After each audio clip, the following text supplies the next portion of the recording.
Boa tarde, pessoal. Estamos aqui novamente reunidos com a leitura, com o intuito de mostrar, dessa vez, os nossos trabalhos, vocês, e gostaria de falar um pouco sobre o gênero que vamos ler hoje, que vamos expor, que é o conto. O conto que é aquela leitura curta, e tão profunda. Não é? O conto é aquilo que está contando algo, que está falando sobre algo, né? Seja fictício, seja real, né? E eu venho abrir o nosso momento de hoje com um conto de Osman Lins, que é um escritor dos anos 40 ou 50, né? E o nome do conto é A Partida. A partida, Osman Lins. Hoje, revendo minhas atitudes quando vim embora, reconheço que mudei bastante. Verifico também que estava aflito e que havia um fundo de mágoa ou desespero em minha impaciência. Eu queria deixar minha casa, minha avó e seus cuidados. Estava farto de chegar a horas certas, de ouvir reclamações, de ser vigiado, contemplado, querido. Sim, também a afeição de minha avó incomodava-me. Era quase palpável, quase como um objeto, uma túnica, um paletó justo, que eu não pudesse despir. Ela vivia a comprar-me remédios, a censurar minha falta de modos, a olhar-me, a repetir conselhos que eu já sabia de cor. Era boa demais, intoleravelmente boa e amorosa e justa.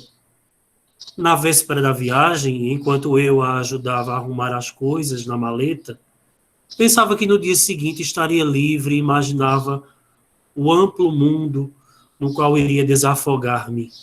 Passeios, domingos sem missa, trabalho em vez de livros, mulheres nas praias, caras novas.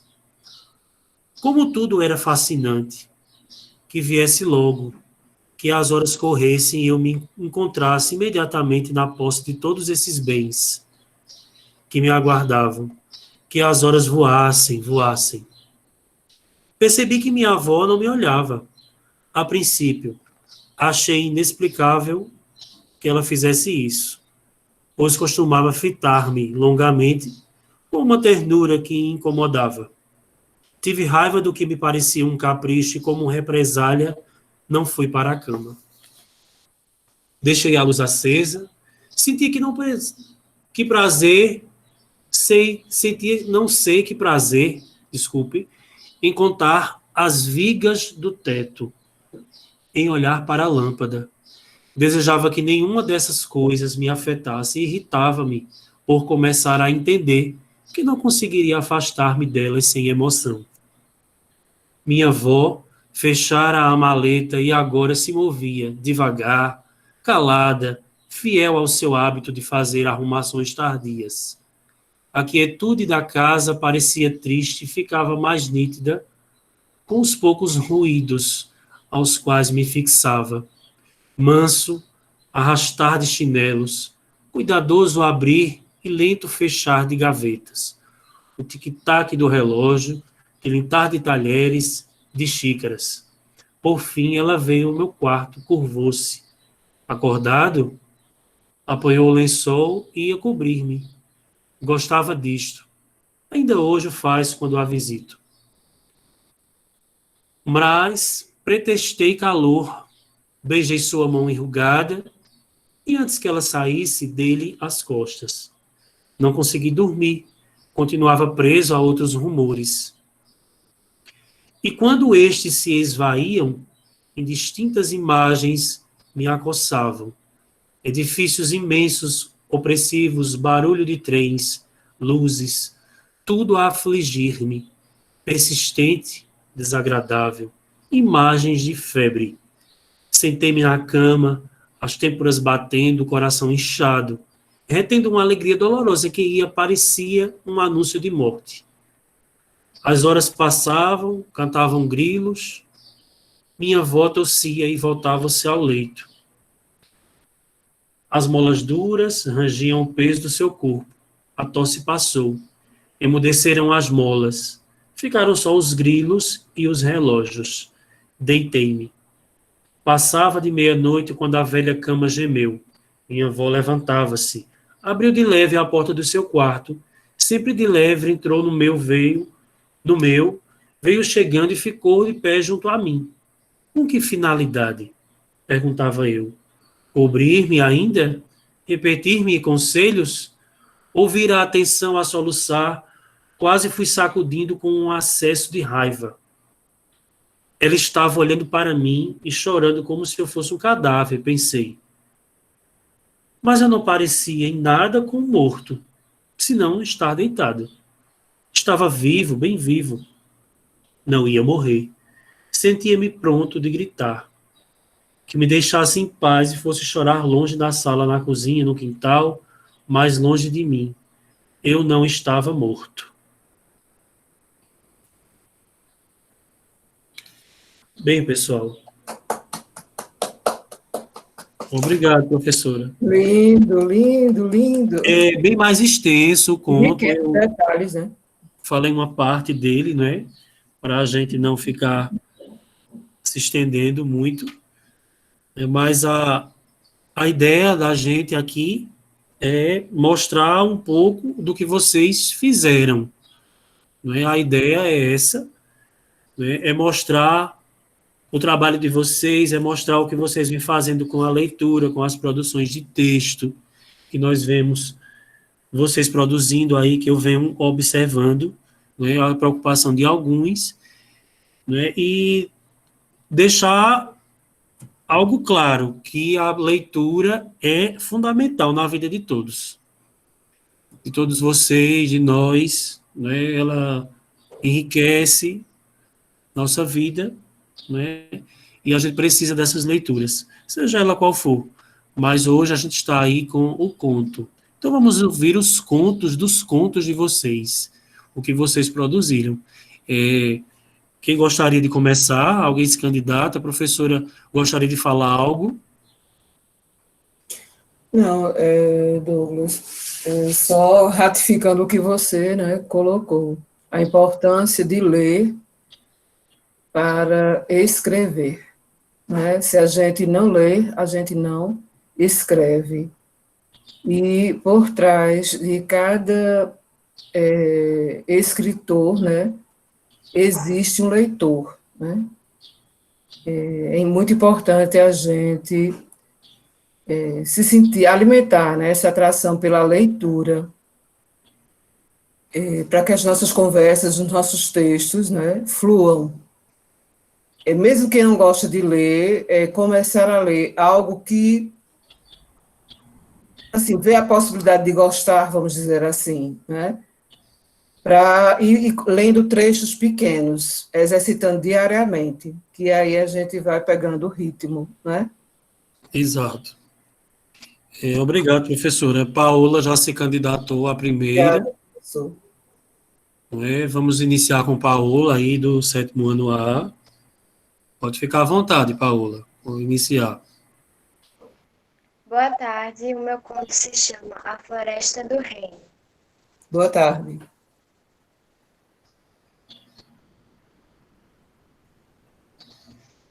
Era uma vez uma linda e radiante fada chamada Jane, que tinha um grupo de fadas com superpoderes, que morava na Floresta Magic. Essa floresta era muito linda, só um ser com bondade no coração e magia conseguia ver a floresta mágica. Quando humanos apareciam, ela se transformava em uma floresta comum, para que ninguém descobrisse a magia que lá havia. Nessa floresta tinha um poço de magia, que era de onde vinha a magia da floresta. Todos que lá moravam eram felizes e a floresta era perto de um reino muito bonito. A rainha Caterina, que comandava a floresta e era o ser mais mágico que ali habitava, Estava preocupada porque guardas do castelo estavam chegando cada dia mais perto de descobrir que a floresta era mágica. A filha do rei, chamada Bela, que se disfarçava de plebeia para que não ficassem a tratando melhor do que outros por ser da família real, ela queria que tratassem ela pelo que tem por dentro e não por fora. Bela estava andando quando achou a floresta, e como ela tinha um bom coração e um anel que era mágico, mas disso só ela sabia, conseguia ver a floresta mágica e entrou na floresta. Virou amiga de Jane e do grupo de fadas, e também de todas as pessoas que lá moravam. A regra era que ela não contasse para ninguém a magia da floresta. Todos os dias, Bella ia na floresta Magic e brincava com os outros seres mágicos que moravam lá. No castelo havia um feiticeiro que se fingia ser bom, mas na verdade tinha a intenção de roubar a magia do poço, que ele não sabia onde exatamente estava, mas ele sabia que estava na Floresta Encantada. Um dia, o feiticeiro seguiu a Bella e descobriu a existência da Floresta Magic. Conseguiu entrar antes que a barreira fechasse, e os seres da floresta, junto com Bella, lutaram contra o feiticeiro, que foi preso. Já a rainha Catherine decidiu que não esconderia a Floresta Magic. Decidiu abri-la para que só pudessem entrar as pessoas de bom coração, que foi uma grande ideia, porque assim a floresta ficava segura e as pessoas de bem do reino não seriam privadas de apreciar a magia que havia lá. Dentro da floresta, as pessoas que não nasceram com poderes podiam escolher os poderes que haviam na floresta. Isso só servia para a floresta se passar, isso só servia para a floresta. Se passassem de lá, a magia saía, mas quando voltassem, a magia retornaria. Eles podiam escolher qualquer poder. E depois dessa grande ideia, todos foram muito felizes, para sempre. E é assim que chega ao fim. É isso. Ok, Paola, parabéns. Né? Vocês colocaram lá no e-mail de vocês, eu dei uma olhada, né? Muito bom. Né? E Sara gostaria de ser a segunda, já sinalizou aí para mim. Pode iniciar, Sara. Obrigada. Obrigado, Paola. Boa tarde, Sara. Agora eu vou ler meu conto. Se chama Uma Bela Aventura. Em um reino não tão distante, chamado Hope, vive uma plebeia. Seu nome era Gabriela. Seu jeito doce e meigo encantava a todos por onde passava. Era uma moça muito formosa. Certo dia, o príncipe do reino, chamado Miguel, resolveu dar um passeio pelo bosque e avistou a Gabriela. Logo ficou encantado pela dama. Porém, não teve chance de conversar com ela, pois as pessoas do palácio logo iriam sentir sua falta. Desde que sua mãe, a rainha, morreu decorrente de uma doença, Miguel não se interessava mais pelos assuntos da coroa. Suas irmãs, Aurora e Beatriz, aconselhavam Miguel.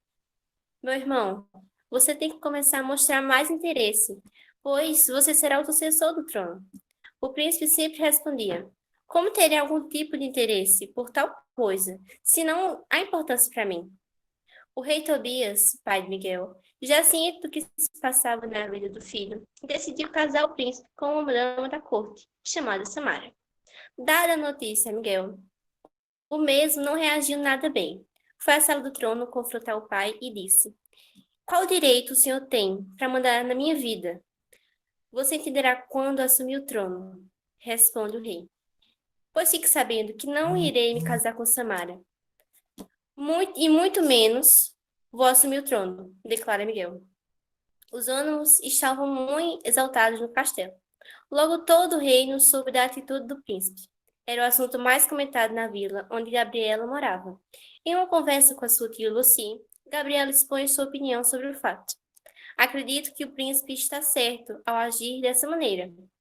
Mas a atitude foi totalmente irresponsável, pois as pessoas na corte sempre aconteciam dessa forma. Creio que ele deve saber muito bem disso, replica Lucy.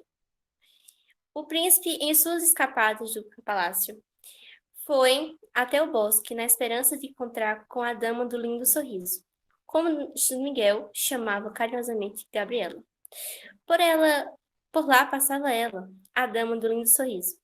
Logo Miguel se aproximou para falar com ela e disse: uma dama como você não deveria andar sozinha pelo bosque. Isso não é da sua conta, responde Gabriela, um tanto apreensiva. Como se chama? Permita-me levá-la até sua casa, diz Miguel. Não precisa, se me cuidar muito bem, responde Gabriela. Você não respondeu a minha pergunta, replica Miguel. É do seu perfil interrogar damas? Pergunta Gabriela. Me perdoe, me chamo Miguel, como a dama do lindo sorriso se chama, responde Miguel. Que coincidência, o nome do príncipe também é Miguel, exclama Gabriela. É mesmo, não sabia, responde Miguel, um tanto desconfiado. Tenho que ir, foi um prazer conhecê-lo, diz Gabriela. Espera, você não disse seu nome, grita Miguel. Me chamo Gabriela, responde a plebeia. Ambos chegam sorrindo como criança. Aurora pergunta a Miguel. Que sorriso é esse? Sorriso de quem está apaixonado, responde o príncipe. Não posso crer no que ouço. Quem é a dama que conquistou o coração do meu irmão? Pergunta Aurora. É uma dama que conheci no bosque. Seu nome é Gabriela, responde Miguel. Ao sair da câmara de Miguel, Aurora conta a Beatriz a novidade, que fica muito feliz pelo irmão. Dias depois, Miguel decide falar com Samara, até então sua prometida. Creio que você ficou sabendo da minha reação ao saber que estava prometida à senhorita, diz Miguel. Sim, porém não entendi a sua reação. Será para o príncipe tão ruim me ver como sua futura esposa? Pergunta Samara. Não, só quero...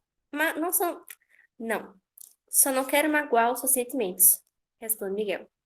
Mas, ao longo do nosso casamento, vamos nutrir sentimentos um pelo outro, diz Samara.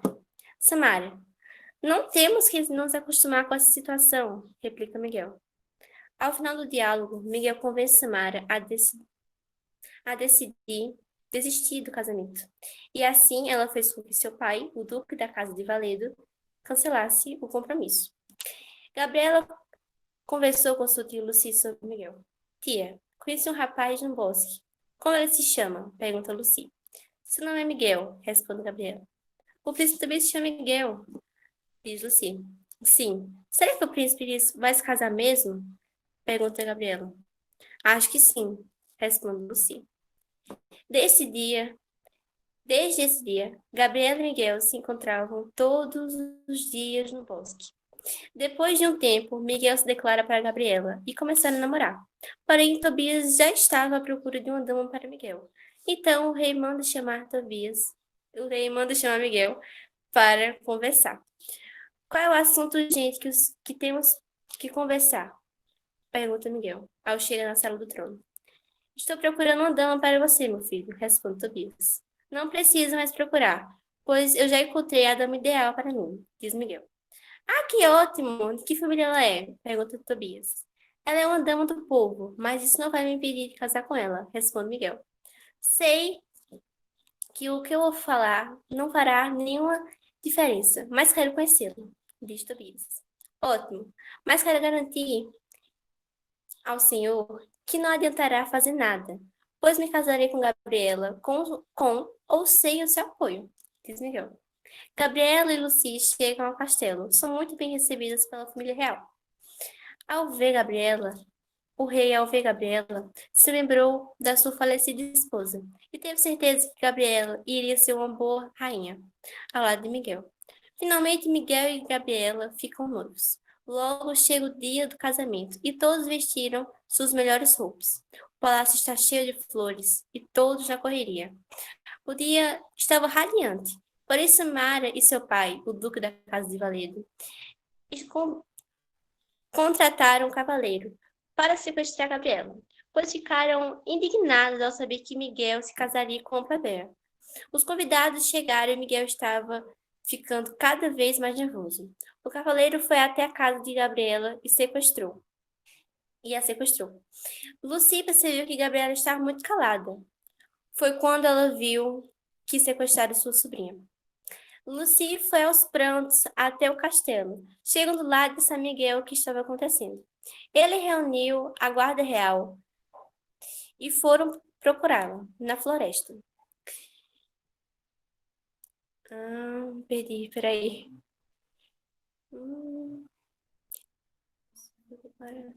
A busca levou mais de 5 dias. Acharam um brinco que Gabriela estava usando no dia que foi sequestrada.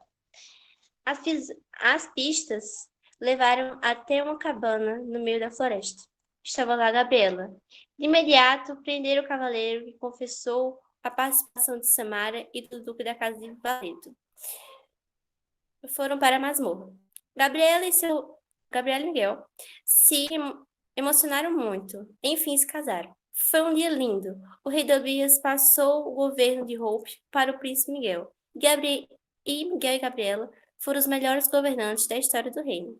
Tiveram 2 filhos. Deram-lhes o nome de Pietra e Henrico. Assim foi a vida de Miguel e Gabriela. Uma bela aventura.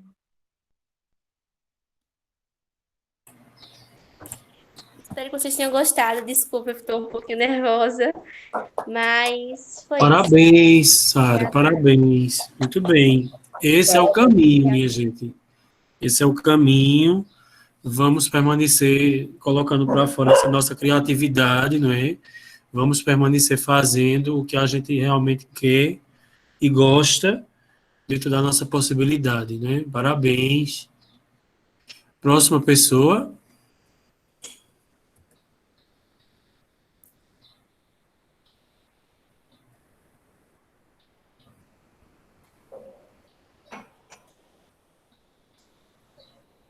Mais alguém vai fazer a leitura?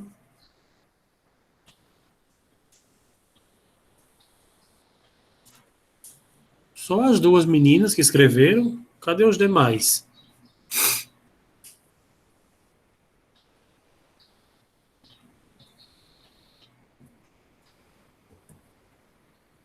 Beatriz, você não vai ler?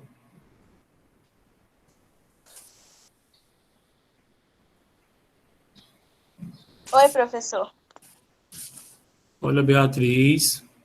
Boa tarde, vou ler sim. Boa tarde, muito bem.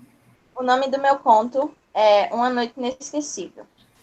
Era uma vez 3 amigos e eles resolveram brincar de cabra cega, numa casa abandonada há muitos anos atrás. Estava indo tudo bem na brincadeira, até que eles ouviram um barulho. Eles relevaram, pois a casa era velha. Então eles voltaram a brincar, mas os barulhos começaram a ficar mais altos. Então eles ficaram bastante assustados, pois os barulhos só aumentavam. Eles ficaram bastante assustados porque reza a lenda que aquela casa era amaldiçoada e que tinha espíritos naquela casa. Mas então resolveram continuar brincando.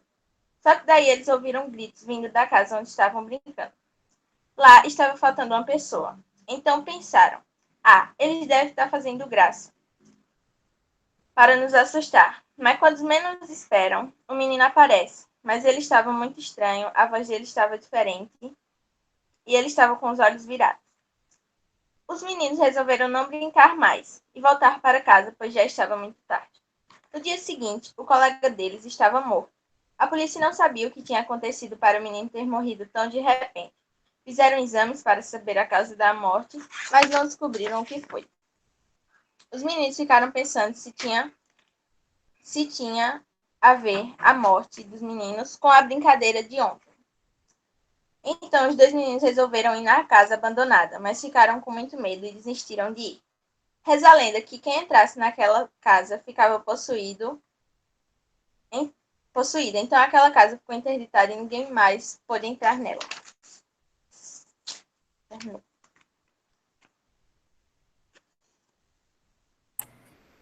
Parabéns, Bia. Muito bem. Mais alguém gostaria de fazer a leitura?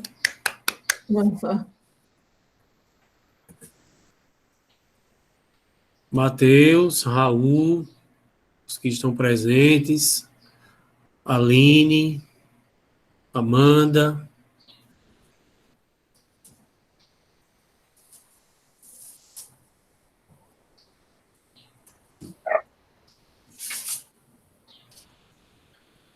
Nenhum mais.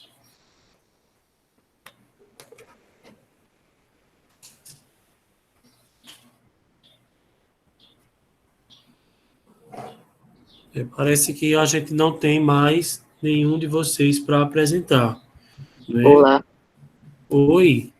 eu tenho ainda para apresentar. Isso, Matheus, vamos lá. Eu ligo a câmera. Pode ligar.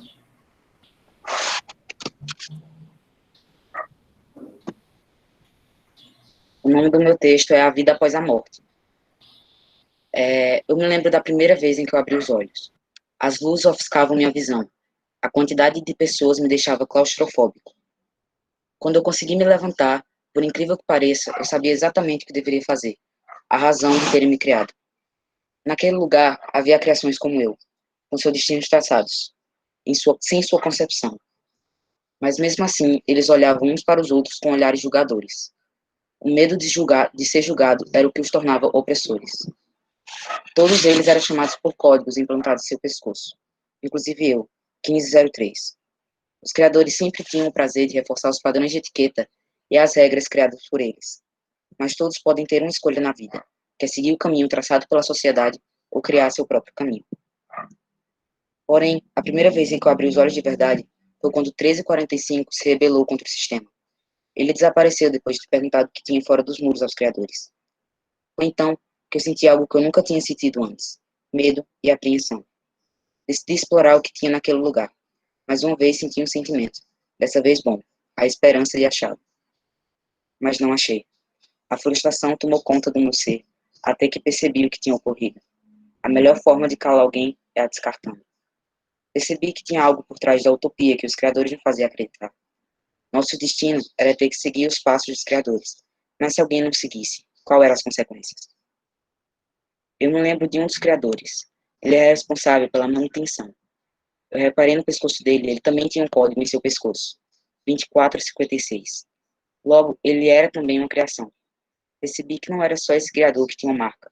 Todos tinham. Isso significava que existia uma hierarquia no sistema, e nós éramos a base. Fugir era quase impossível. Existia um muro de exatos 53 metros de altura, e a única forma de subir é me aliar com alguém. Pelo fato de eles serem uma criação, seria mais difícil de convencê-lo, pois foi criado para servir a seu mestre. Tentar mudar sua cabeça para ir contra o seu criador era extremamente arriscado. Mas era a única esperança que eu tinha. Então, meu plano começou. Primeiro, eu escolhi 1276 para ser meu aliado, por motivos de patrulhar perto do muro. Então, eu comecei a espalhar provas de organização dos criadores, com o intuito dele conspirar contra eles. Após isso, eu contei tudo o que eu sabia para ele, e por incrível que pareça, ele entendeu. Bem, era o que eu achava. Faltava 2 dias para a fuga. O plano era 1276 me levar para o canto mais recrutado do muro. Para isso, precisava de recursos como informações sobre o que tinha fora do muro. 1276 nunca recebeu informações sobre isso, então decidimos arriscar. Iniciamos o plano sem nenhuma informação, pois não tínhamos tempo. Eu tinha medo de estar arriscando muito. Além, 1276 poderia sim me trair. Decidi ignorar e ter fé. Chegou o dia. O medo e a preocupação ocupavam totalmente meu ser. Eu e 1276 fomos em direção ao muro. Havia uma escada enorme levando ao topo. Porém, não poderíamos subir por ela, pois com certeza ia ter patrulheiros para todos os lados. Foi quando eu vi uma pequena falha no muro, em que eu não conseguia passar. Provavelmente, o motivo dos patrulheiros não se portarem com isso deveria ser por causa de nenhuma criação conseguiria passar. Tentei analisar um pouco mais o muro, porém, 1276 afirmou que pela escadaria principal seria mais viável. Decidi acreditar nele. Precisamos confiar nas pessoas às vezes. Subi umas escadarias e me surpreendi como que não havia guardas na saída principal. Foi então que começou a subir um exército de patrulheiros locais, comandados por 1276. O que eu mais temia aconteceu. Ele me traiu. Eu não tinha mais uma saída. Era o meu fim. Porém, tudo tem um fim. Por que eu não teria um também? Me ofereceram desistir do meu plano e ser reformado, ou seguir com o meu plano e ser descartado. Mas você tem 2 escolhas na vida: seguir o caminho traçado pela sociedade ou seguir seu próprio caminho. Fui em direção à borda do muro. Enquanto olhava aquela vista, pensava o quanto significante era minha vida na Terra, e o quanto eu era orgulhoso por quem eu sou. e nunca desistiria de mudar meus pensamentos, jeitos, para agradar ninguém. Esse sou eu, e prefiro a morte do que ficar calado. Finalmente, os deuses aceitaram algo que não tem vida.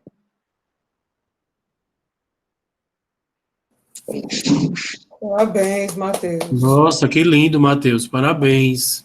Agora vamos à participação de Yuri, né? Yuri chegou agora. Tá aí aguardando, né, Yuri?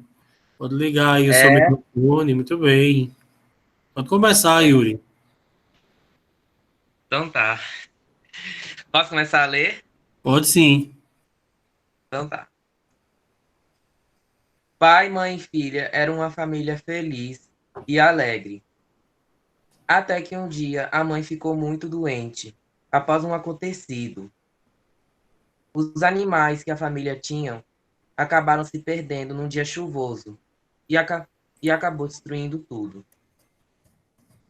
Então, então, a mãe deu para sua filha como herança um saco de semente, que era a única coisa que ela tinha de mais precioso em sua vida. Então o pai e a filha plantaram no quintal e a filha regou com suas lágrimas e deixaram ela lá esperando crescer. Depois de muito tempo, a árvore cresceu, ficou enorme. A menina ficava debaixo daquela árvore lendo livros, pois o pai ficou depressivo após a morte de sua esposa. Ele virou alcoólatra e toda vez que chegava em casa, batia em sua filha com todo o ódio que havia dentro de seu coração. A menina ficava com medo e ficava dentro de seu quarto, apenas chorando, em frente à janela. Ficava imaginando como seria se sua mãe estivesse ao seu lado de novo. Peraí. A menina fez amizade com 2 pássaros, que a ajudavam a fazer as tarefas de casa, pois se ela não fizesse, o pai a espancava até ela desmaiar. Os pássaros, então, disseram a ela que quando ela precisasse de algo ou alguma coisa, era para ela ir lá, balançar a árvore e pedir alguma coisa, pois lá sua mãe deixou seu legado. Então, a menina sempre pedia algo para a árvore, mas não era nada para ela, e sim para ajudar o seu pai. Ela sabia que seu pai estava daquele jeito porque ele tinha perdido tudo: o dinheiro, os animais e sua esposa. Ela sempre pedia água para as plantas, sol e sol e vento.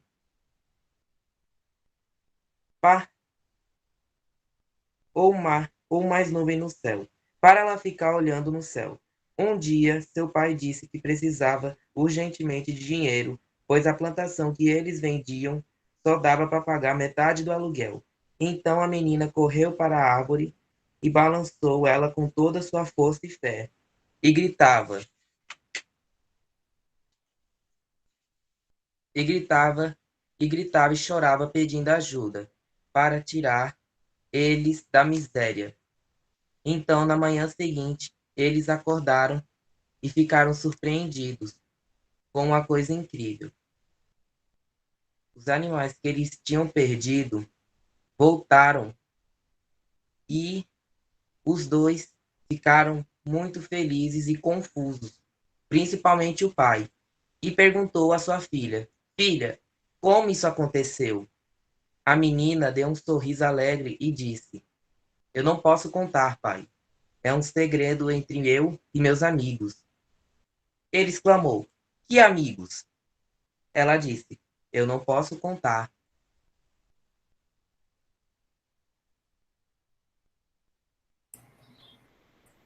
Terminou? Terminei. Muito bem. Olha aí, tá vendo? Que coisa boa. Yuri. Parabéns, Yuri. Tocante. Oi? Tocante. Esses meninos são gênios, rapaz. É, Eles são grandes concordo. artistas. Concordo. Precisam acreditar mais neles, né? Exatamente. Esse é o objetivo da nossa reunião. Fazer com que a gente coloque esse sentimento para fora, exponha Gostou nosso da minha sentimento. história? Gostei bastante. Parabéns, Yuri. Bem tocante a história. Linda. Muito bem. Mais alguém gostaria de colocar o seu texto? Vai continuar participando. Mais alguém? Então, a gente pode considerar o finalzinho, pode considerar as considerações aí finais, né, professora?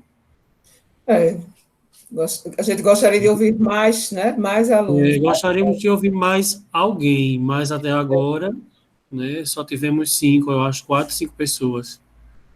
Mas é mais ou menos isso. Os outros não puderam participar porque justificaram. Uhum. Mas está valendo a pena, não é? Está valendo a pena. Exatamente. Aí eu gostaria de... Diga, Douglas. Pode Diga, falar, professora. Eu já ia terminar, pode falar. Eu gostaria de que a gente interagisse no sentido de... Eu fiz alguns questionamentos aqui, que a gente continuasse interagindo, né, porque nós já estamos, perguntar para quem, né, experimentou escrever um conto, se tem alguém que é a primeira vez. Alguém escreveu o conto, experimentou escrever um conto pela primeira vez, nessa oportunidade dada pelo professor Douglas, através dessa atividade?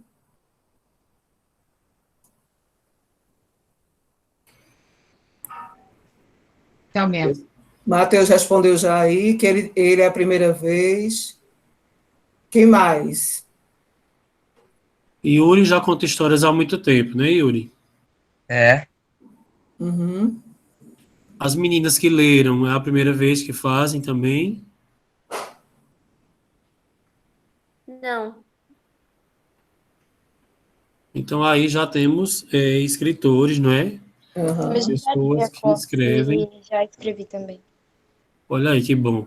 Não, Então, já entendi. temos aí pessoas que já escrevem faz tempo, né, professora? E outra pergunta que eu quero fazer para eles. Como é essa experiência de escrever conto a partir de outro conto? Assim, fiquem bem à vontade para responder, que eu não sei se vocês tiveram essa preocupação ou essa sensibilidade de se perceber escrevendo um conto, né? Como foi essa experiência? E como é a experiência de apresentá-lo, né? Contar para o outro, né? Que foi o que vocês acabaram de fazer. É bem legal. Aí o que Mostrar os nossos trabalhos. Como, Paula? É bem legal mostrar para outros os nossos trabalhos. Que bom. E ao escrever o conto, qual é o que deu para perceber que sentimento vinha naquele momento que vocês estavam escrevendo o conto? O que é que estava inspirando vocês? Vocês pensaram em alguma história ou vocês criaram de vocês mesmos, de experiências de vocês? Douglas. Oi? Uma pequena parte da história eu usei da verdadeira história de Cinderela. Da verdadeira história. Certo, A verdadeira história. Feita pelos irmãos Grimm. certo. Então foi uma releitura, né? Não, não foi uma releitura, eu peguei uma pequena parte da história. Ah, você encaixou no seu texto, né? Foi. Certo. Uhum. Que bom. Fica a sugestão, né, de quando estiver lendo ou escrevendo, o sentimento sempre tem razão. Né? Quando eu falo de sentimento, é o sentir, porque a gente pensa mais do que sente. Né? Então, muitas vezes, o raciocinar não ajuda para tanto como sentir. Né? Então, qual foi a experiência em termos de sentimento? Né? Vocês se sentem representados pelos que vocês escreveram, né? Vocês se veem nesses contos, né? Vocês têm, a vida de vocês tem uma relação com esses contos que vocês escreveram ou não?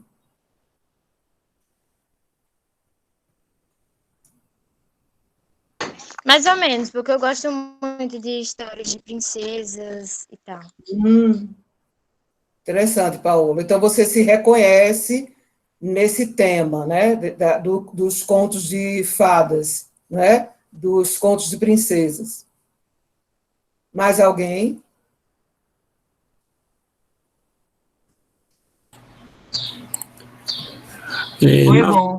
Foi bom, porque enquanto eu escrevia, eu ficava imaginando a história na minha cabeça, ficava imaginando os personagens. Então foi bom, foi prazeroso. Sabe? Foi muito legal escrever a história. Que bom. Que bom. Então, foi uma experiência, como você mesmo disse, Yuri, prazerosa, né? Colocar para fora também, né? Como o professor Douglas, né, no início da sua fala, né, dos trabalhos, né, ele colocou que a gente coloque, que a gente fale, não é? Que a gente bote para fora o que a gente tem dentro da gente. E nessa perspectiva, né, nessa perspectiva vai vir o momento que eu falei para vocês, né? Quando o professor me deu o espaço da fala.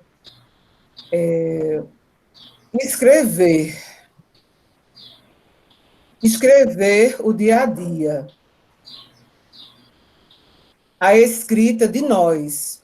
Licença, professora. Oi? Oi, Yuri. Eu não entendi. Eu estou continuando, né? Essa expressão, a escrita de nós, foi uma resposta dada por um aluno a uma escritora, né, brasileira, uma escritora negra, Conceição Evaristo, para a tese de mestrado dela. Ela foi visitar uma escola, e lá, se eu não me engano, essa escola foi no Rio de Janeiro, e lá ela chegou perguntando, na sala de aula, o que é, se eles entendem, né, o que significa para eles escrevivência. Vou colocar a palavra aqui no chat.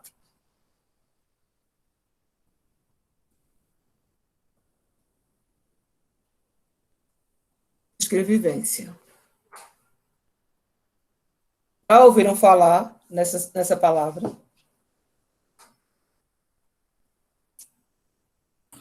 Escrevivência seria escrever o que se vive, né? Sim, é uma escrita livre, né? Isso.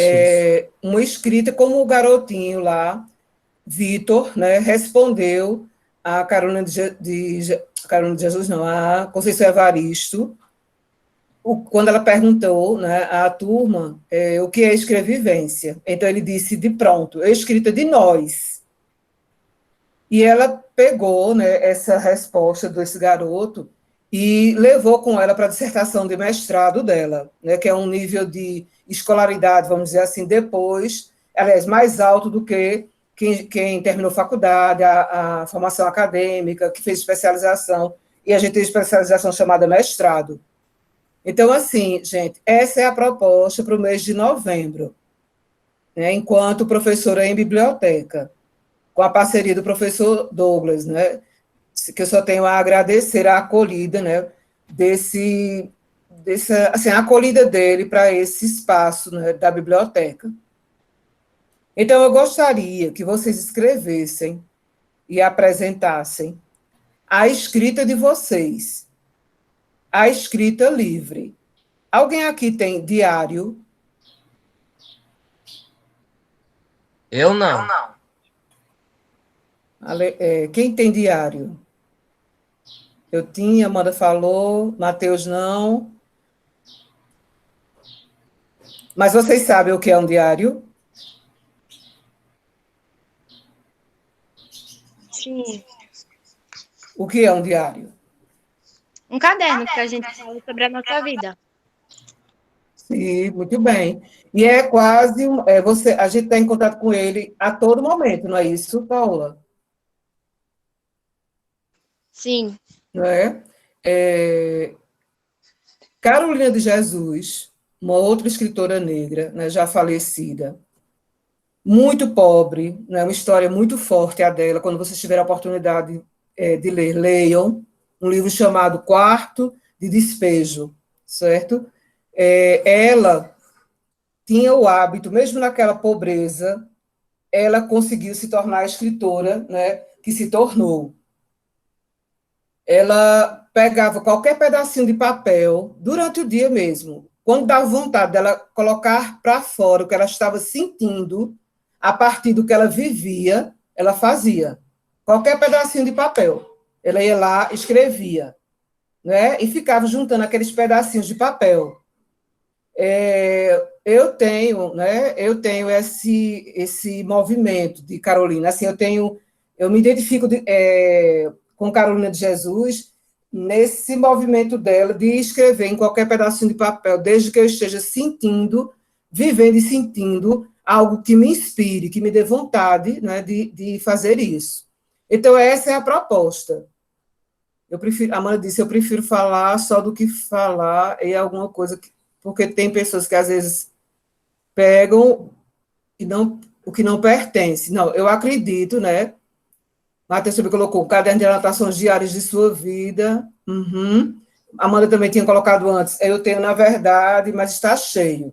Veja, a gente não quer entrar, não é, no diário de vocês.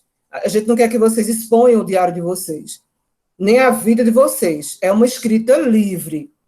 Quem aceitar o desafio, a proposta, não é, de escrever durante, vamos supor, todos os dias, alguma coisa vivida naquele dia, certo? Vamos supor, durante uma semana, durante o tempo que a gente vai ter, até a gente apresentar a produção livre de vocês. Porque, como o Vitor falou, né, aquele garoto, respondeu a Conceição Evaristo, é a escrita de nós, e é realmente isso, é a escrita da gente, do que a gente vive, do que a gente vive no dia a dia, certo? Por isso, escrita livre. Mas a gente não quer, assim, que vocês se exponham, assim, eu não vou expor meu diário, e tem razão, né? As coisas que a gente mais aprecia, mais valoriza, as coisas especiais para a gente não devem ser expostas para todo mundo, não é? Porque nem todo mundo sabe ouvir, sabe ler, não é? Independente de julgamentos. Eu não sei se eu me fiz entender. Aí a Amanda disse, é tipo um diário, como um diário, só que ao invés de um diário, como se fosse um mini livrinho pessoal. Amanda, por aí, entendeu? É uma proposta, ninguém é obrigado, não, nem obrigada, certo? É uma Heloísa, oportunidade de você colocar nessa proposta a escrita de nós, o que eu tenho para escrever do meu dia hoje, né? Ou que me deu algum filme que eu vi, alguma história que eu ouvi, algum sentimento que me veio quando eu vi alguém, né? Mas não precisa ser nada extenso. Mais ou menos uma faixa de 5 a 10 linhas. É uma escrita livre, tá? A exemplo do que Carolina Jesus tinha, esse hábito. Né? Eu acredito que não só eu, né, me identifico com esse movimento de Carolina, mas outras pessoas também têm esse hábito de escrever em qualquer pedacinho de papel. Sentiu, escreveu. Viu, escreveu. Né? Eu vi uma coisa e me provocou esse sentimento de raiva, de ódio, de amor, ou de tristeza, enfim. Eu não sei se entender, mas o professor Douglas pode me ajudar. Heloísa, Carolina Maria de Jesus, eu tenho ela, já li várias vezes esse livro dela, Quarto de Despejo, né? Inclusive, fiz um trabalho ano passado com os bibliotecários da rede estadual, nas escolas. Eles trabalharam Carolina Maria de Jesus na escola estadual, eles levaram esse livro para os estudantes, mostraram a história dela, além dela ser uma negra, que sofreu preconceito, não é? Ela sofreu preconceito por ser pobre, né? Então, tudo que ela fazia, ela era uma catadora de lixo, né, nas ruas do Rio de Janeiro, na década de 50, na era Vargas. Então, ela mostra sua vida de catadora de lixo para cuidar de seus filhos. Então, ela não tinha o que comer em casa, então ela ia catar lixo para fazer sopa de papelão, porque ela não tinha dinheiro, ela era uma desempregada, né, uma pessoa de uma condição financeira baixíssima. Então, ela conta nesse diário tudo o que acontece todos os dias da sua vida, né? Ela foi premiadíssima pelo livro, né? Ela não só escreveu esse livro, mas outros, mas ela se tornou uma grande escritora brasileira, né? Então, a gente sabe que essa coisa do status, da condição financeira, isso aí não influi muito na questão do talento das pessoas, né? Carolina é um exemplo, né, de uma escritora brasileira que sofreu preconceitos, né, não só o preconceito de cor, mas o preconceito por ser pobre, né, mas ela tinha o quê? Ela tinha o desejo de escrever. Então, ela escrevia tudo. Onde ela passava, ela deixava um registro, escrevia ali no caderninho dela, ou ela saía catando papel e escrevia, depois ela transformou isso em livro. Então, a proposta da professora é a seguinte: nós criarmos nossos próprios textos, nossos diários, né, para o próximo encontro da gente. No nosso encontro de dezembro, né, professora? Sim. Então, A proposta, um instante, Douglas.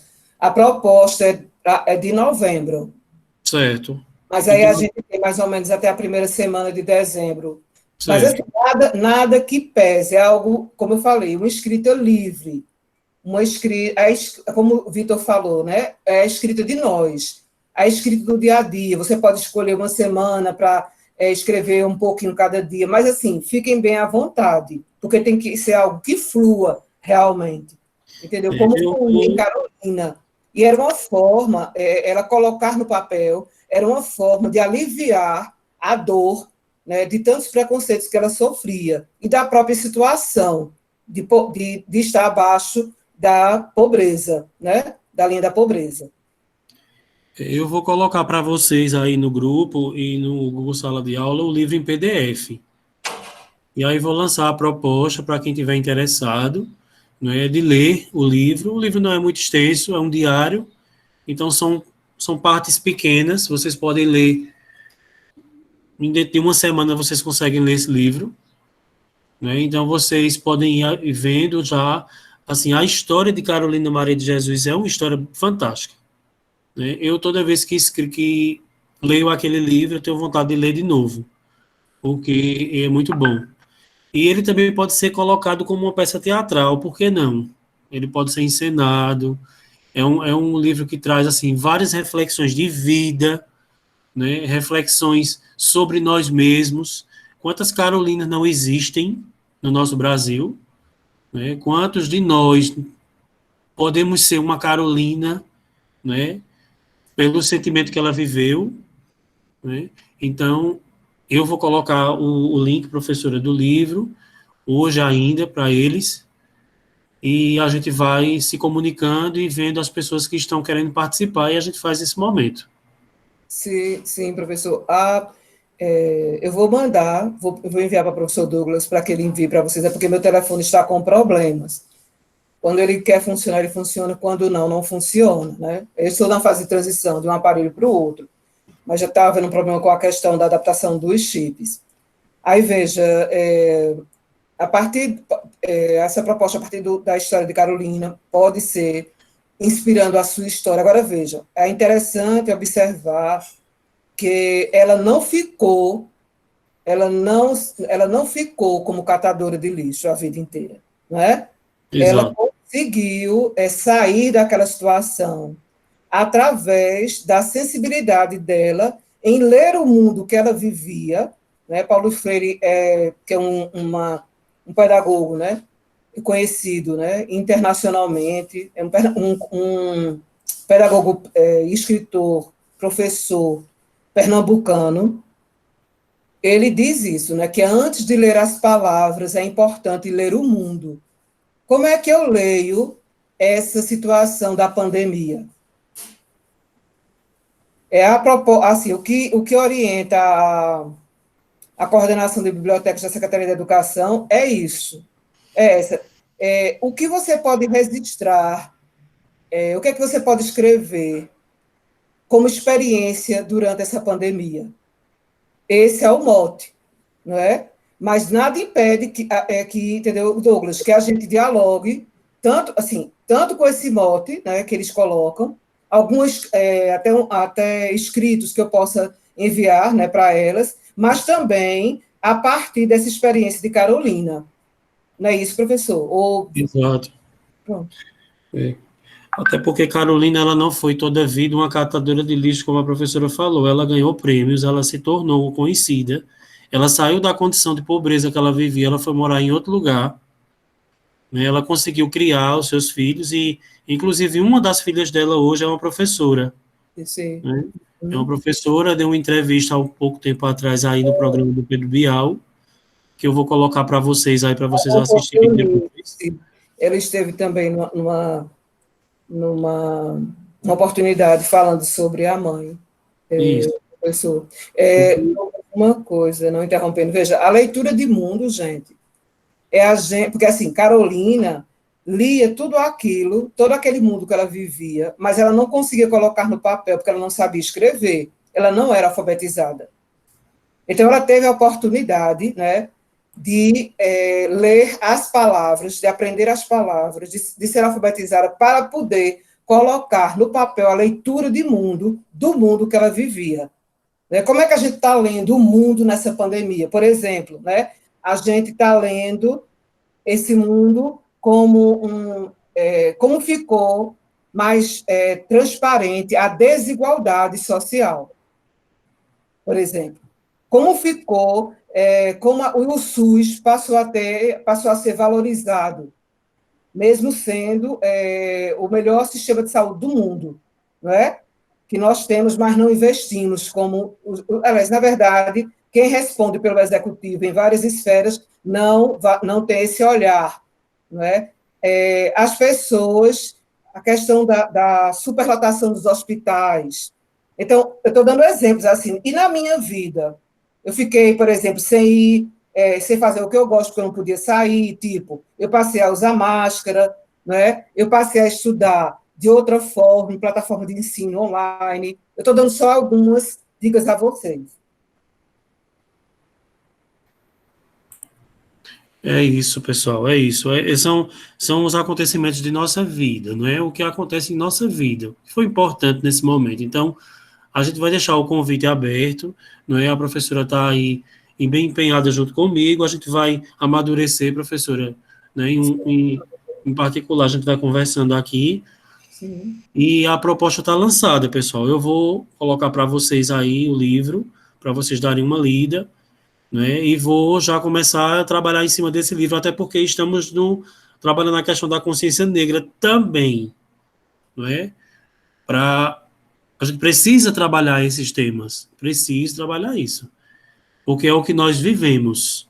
Então, a gente está em uma pandemia, mas a gente não esqueceu do nosso dia a dia, né? O que a gente vive, os preconceitos que sofremos. Então, a gente precisa encarar os fatos e realmente ver os problemas com uma ótica maior, tá? Então, eu vou colocar para vocês, tá? E a gente vai encerrando por aqui. A professora gostaria de falar mais algo, os meninos também têm outra live agora, professora.